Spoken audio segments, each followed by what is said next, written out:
მოგესალმებით.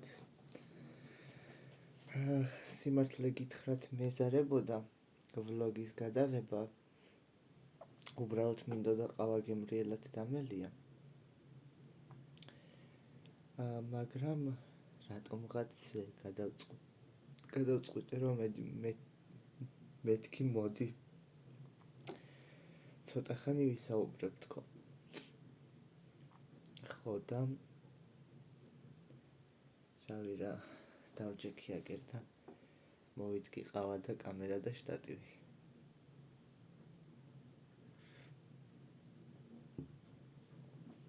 აქეთ ოთახში ცოტა ცივა და იქ გათბობა სადაც მიდგას უბრალოდ ფიზიკურად ვერ მოვკალათდებოდი ისე რომ თან კამერა დამედგა და თან ვიდეო გადამეღო ესე ვთქვათ.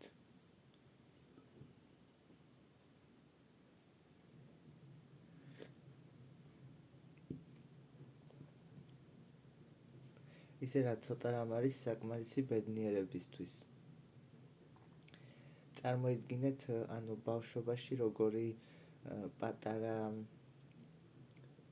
პატარა სურვილები გქონდა და რო იზრდებით რა როგორი ესე ვთქვათ განსხვავდება ჩვენი მოთხოვნილებები. ბავშვობაში რო შემძლებოდა ვთქვათ ნაყინი ჩემით მეყიდა ბედნიერი ვიქნებოდი რა. ნაყინის ფული რომ მქონოდა მხოლოდ ბავშვობაში ეგ უკვე იწვევდა ბედნიერებას ჩემთვის და დღეს რაღაცა მაგდაგვარი შინაარსის ვიდეო შემხვდა TikTok-ზე და უბრალოდ ესე ვრცლად ვერ ვიხსენებ რა. ბავშვობაშიო რო შოკოლადის თუ ნაყინის ფული მქონოდაო ბედნიერი ვიქნებოდიო და ეხლაო რამდენი რამე მჭირდებაო თუ რაღაცა ეგეთი რა ზუსტად ვერ ვიხსენებ მოკლედ.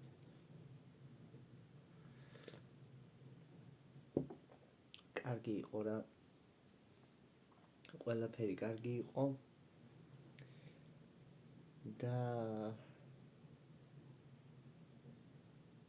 მიუხედავად ყველა დადებითი და უარყოფითი მხარეებით ცხოვრება მაინც მშვენიერია და იცოდეთ და დატკბით.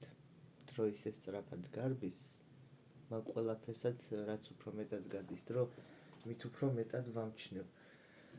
ეხა რა გამახსენდა იცით, აი რა მიკვირს იცით, ძალიან ხშირად მქონია შემთხვევა რომ თქვენც გექნებათ ალბათ მსგავსი სიტუაცია, რომ მოხუცები ხანში შესული ხალხი ყოველთვის იძახიან, რომ დავბერდი, მაგრამ ღმერთს არ მივყავარ რა, სიკვდილი მინდა, მაგრამ ღმერთს არ მივყავარ, ჯერ ადრეაო და რა გავაკეთო, არ ვიციო. აი ეგეთ რაღაცეებს რო იძახიან, ეგ უკვე რა ეტაპია ესე ვთქვათ.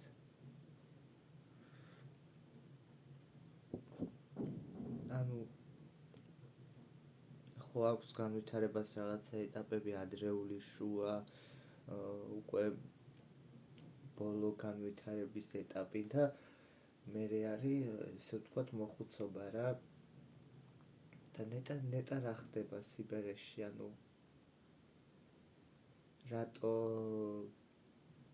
რატო უტევთ მოხუცებს ეგ ფიქრები მაგ სიხშირით. ვერ გეტყვით.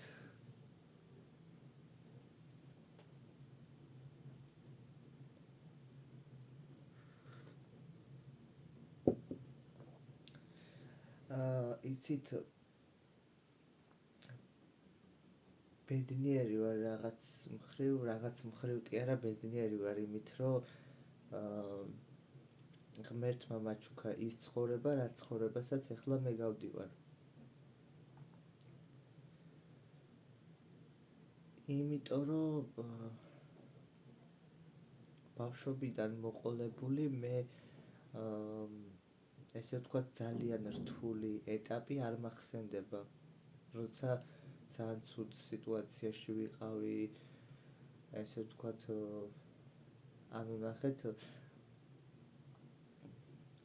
რამდენი ადამიანია რომლებიც ძალიან ესე ვთქვათ რთულ ცხოვრებას გადიან და რთულ ეტაპებს გადიან, ძალიან უჭირთ, მშობელი ეღუპებათ, რაღაცა იქ თავისი შრომით ჯარც აგროვებენ თუ რაღაცა ეგრე იმაშვებიან პურის ფულს ეგრე აგროვებენ და რაღაცა, მაგრამ მადლობა ღმერთს, რომ მე მშვენიერი ცხოვრება მქონდა და მაქვს და არ ვარ უკმაყოფილო.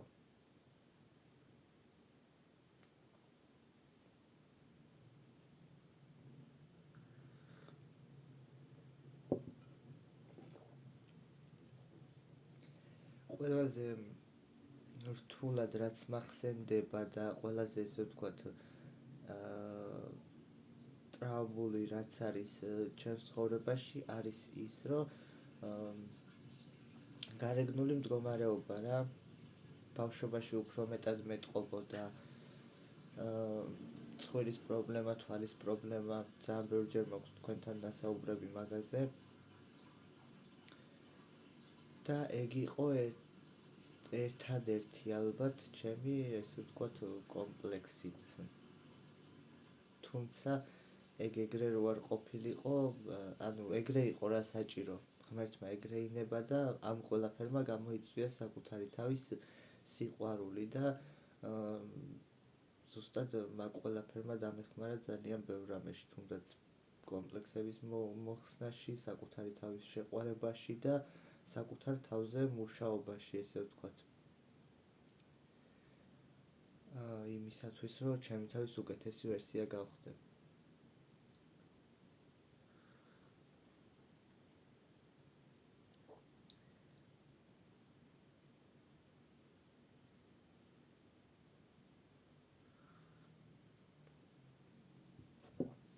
ეგ არის და ეგ სხვა ისეთი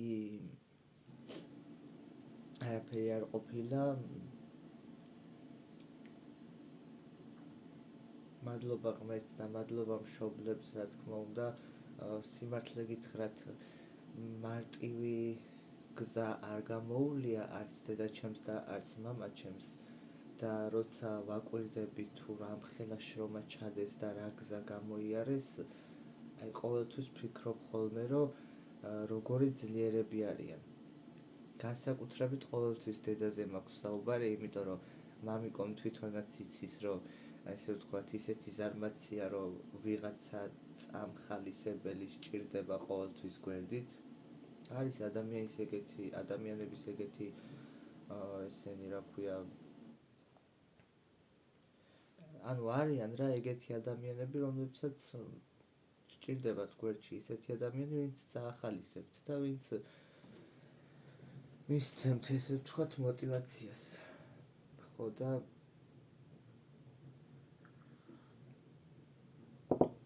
რავი, მე მახსოვს ბავშვობის ასაკში ეს იყო ბაღის პერიოდი და სადღაც სკოლის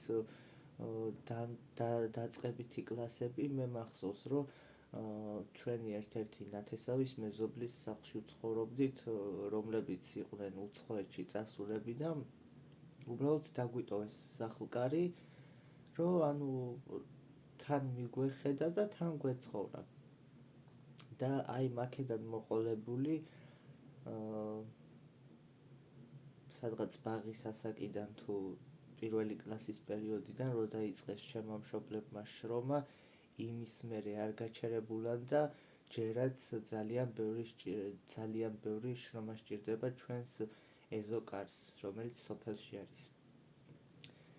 ანუ აი არ ვიცი, როგორც ამბობენ, რაღაცა ძველი სახლი იდგა მაგ ეზოში, ძველი სახლი არ მახსოვს სიმართლე გითხრათ, რო არ მოგატყუოთ, მაგრამ ახალი სახლის მშენებლობიდან ძალიან ბევრი რამ კარგად მახსოვს. ხო, აი ეს რას ეძახიან, ესე ვთქვათ, ფუძე რო ჩამოასხეს, ბალავერიო თუ რასაც ეძახიან, მახსოვს, რომ ქვებს იმაშვებოდი ხოლმე ვყრიდი ამ ბალავერში სიმაგრისთვის, ცემენტი ხომ უნდა ჩაესხათ და ესე დიდ ქვას მოვკიდევდი ხელს, წავათრევდი და ჩავაგდებდი იქ. ძალიან ბევრი რამ მახსოვს მართლა.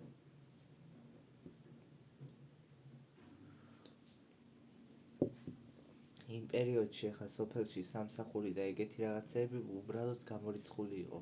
იმ პერიოდში კი არა, ეხლაც არაფერი არ არის სოფელში.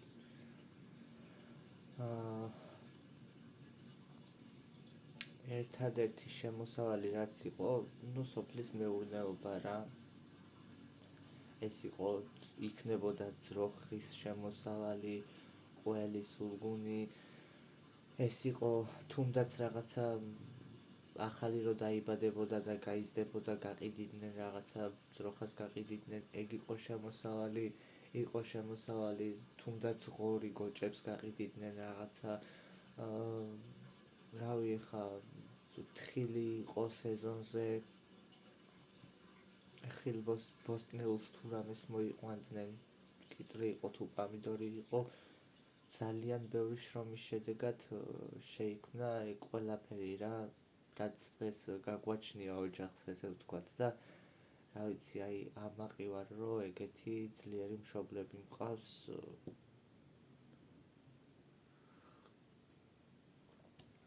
იცით რამ ხელასახლი გვიდგას?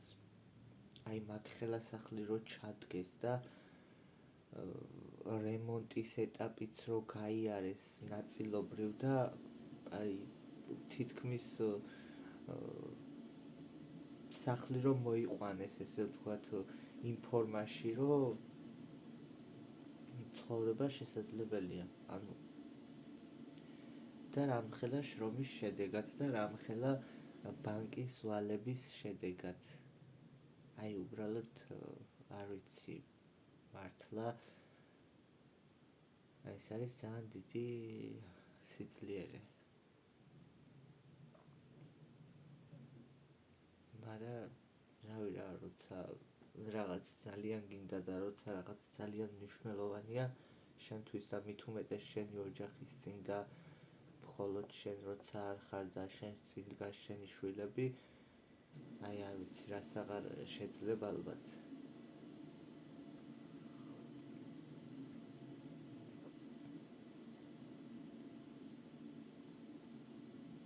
რა ვიცი, ყველაფერი რაც ხდება საჭიროა რომ ეგრე მოხდეს რა, ღმერთის ნებით, იმიტომ რომ აი დედაჩემი რო ეხლა იტალიაშია, ზაფხულში რო წამიყვანა, იტალიაში რო დამასვენა, აი ეგრე რომ მოხდა, ეგრე იყო საჭირო. ხო შეიძლებოდა რომ ვთქვათ 18 წლის ასაკში არ წავეყვანე იტალიაში და წავეყვანე 30 წლის ასაკში. და 30 წლის ასაკში მე რო ბორტგამცილებლის ინტერესი გამჩენოდა, ეგ უკვე დაგვიანებულიც იქნებოდა, სიმართლე რო გითხრათ და ან თუნდაც მე რო სხვა თვალით შევხედე თვითმფრინავს, თანამშრომლებს, ინტერესი რო გამიჩნდა ბორტგამცილებლობის, ეს არ არის რაღაცა უბრალო. ეს არის მართლაც სამყაროს ნება.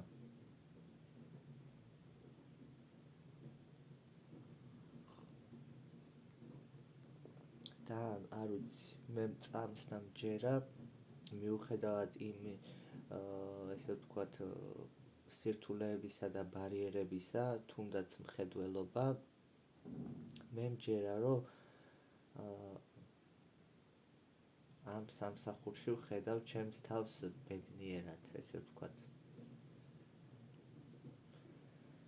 არ ვიცი. მარტივი არ არის სიმართლე გითხრათ, ფრენა, ზოგადად ფრენა ხო მარტივი არ არის, ის ხმაური, ის წნევის ცვლილება რაღაცა აფრენისას და აფრენისას და წარმოიდგინეთ, როცა თანამშრომელი ხარ და მით უმეტეს იქ რამდენი საქმეა რა, თუნდაც რაიმე რთული მოხდეს, ცუდად გახდეს ვინმე, ან რაღაცა ისეთი სიტუაცია შეიქმნას, ძალიან რთული სამსახურია.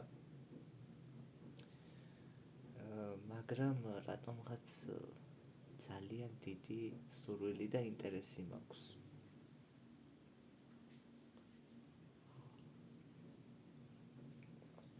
აუცილებლად მივაღწევ ამ მიზანს. არ ვიცი, რადაც არ უნდა დამიჯდეს, ამ მიზანს აუცილებლად მივაღწევ.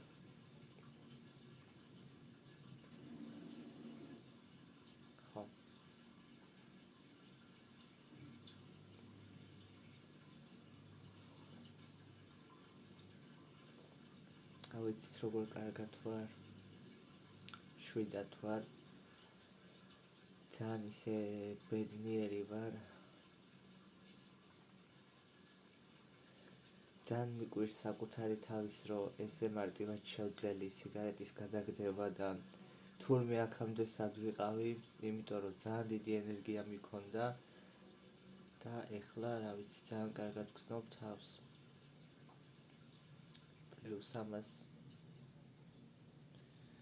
დღეს არ ვაგდებ, გავდივარ 9 საათი მაინც ვარჯიშობ გარე ტრენაჟორებზე, ვარჯიშის მერე პარკში ვსეირნობ, ცოტა ხანი ვჯდები, რაღაცა ტელეფონს ვუყურებ ისა და მერე ისევ მოვდივარ სახლში. რა მაქვს საქმე? ჯერჯერობით არც არაფერი. ეხლა დღეს შაბათია და შაბათ-კვირას არ ამგონია და ორ შაბათისთვის უფრო ველოდები, რომ სამსახურიდან დამირეკონ.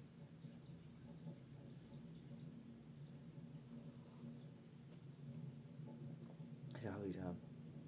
უსამსახურებაც აღარ შემილია უკვე. ანუ გაჩერება არ შემილია. თუ ვმუშაობ, მუშაობა მეზარება და მბეზრდება, თუ არ მუშაობ, სახლში ყოფნა არ მინდა. მაგრამ ეხლა სამსახური ახალი როა და რაღაცა ძალიან დიდი мотиваცია მაქვს, როცა რაღაცა ახალ საქმეს ვეჭიდები. და ეხლა წელიწად-ნახევრის განმავლობაში ერთი და იგივე ადგილას რო ხარ და ერთი და იგივე სიტუაციაში, ეგ უკვე ძალიან მოსაბეზრებელია რა.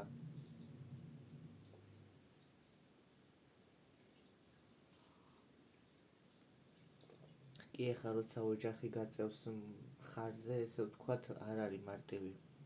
ანუ გულისხმობ, რომ ეხლა მშობელი რო ხარ, თუნდაც დედა და თუნდაც მამა და რო იცი, რომ შენი შემოსავლით, ესე ვთქვათ, არჩენ ოჯახს, იქ შვილებს, მეუღლეს. ამ შემთხვევაში სჯობს ყოველთვის, რომ იქ იყოს, სადაც ესე ვთქვათ, რა სიტუაციასაც მორგებული ხარ, მაგრამ როცა ხარ ახალგაზრდა ადამიანი,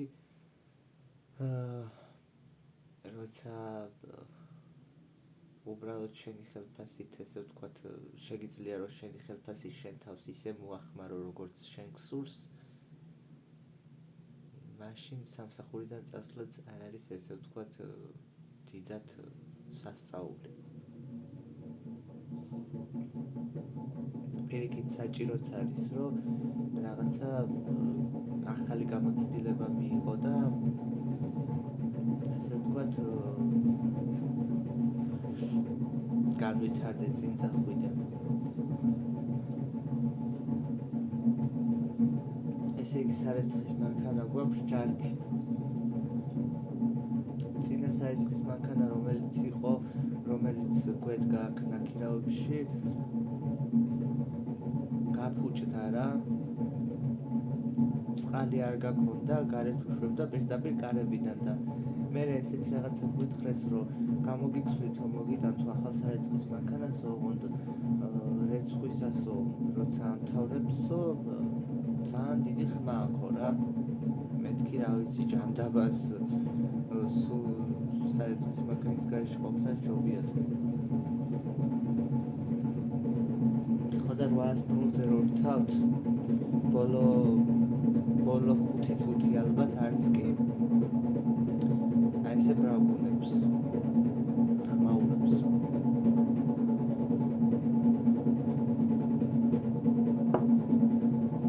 ძალიან ტვიში ურტყავს და ჯობია რომ დაგემშვიდობოთ. აბა ჰეთ და აბა ჰოთ. მაქსიმალურად ვეცდები, რომ ცოტა ხშირად შემოგირბინოთ და არ დაგივიწყოთ. აბა წარმატებას გისურვებთ ყველას. კოცნით.